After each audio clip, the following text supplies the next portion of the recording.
I've always thought of the theater like a second home.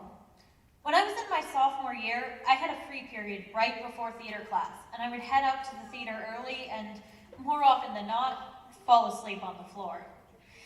It was concrete, but I didn't care, because being up there, I felt a release from all the anxiety that plagued me during my classes. I think that maybe part of the reason that being in a theater has always felt like a home to me is because the first theater I ever acted in was a home.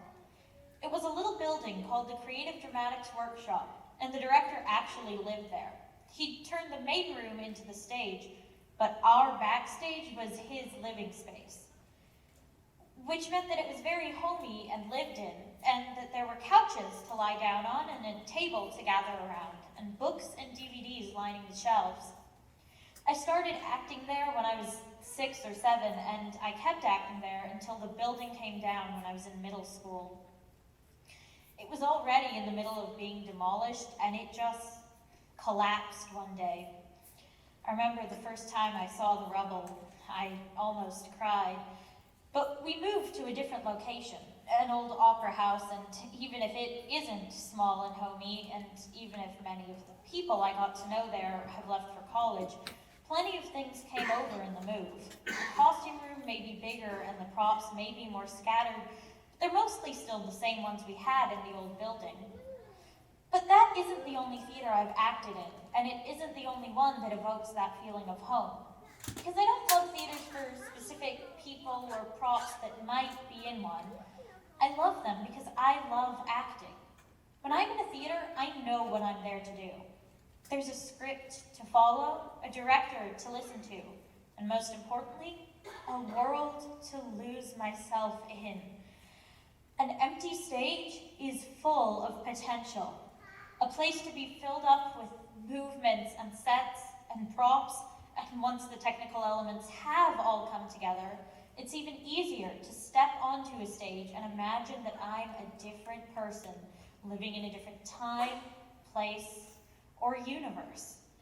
I had a friend who was confused to hear that I was scared to present a project for class because she knew I liked to act. But acting is different. I can be someone else, and there's always a group of people to help me when I don't know what to do. Acting is exhilarating, addicting, and for me, being in a theater, even an empty one, makes me think about the wonderful experience that is being in a play. And even more than that, the thing that really makes a home is the people in it.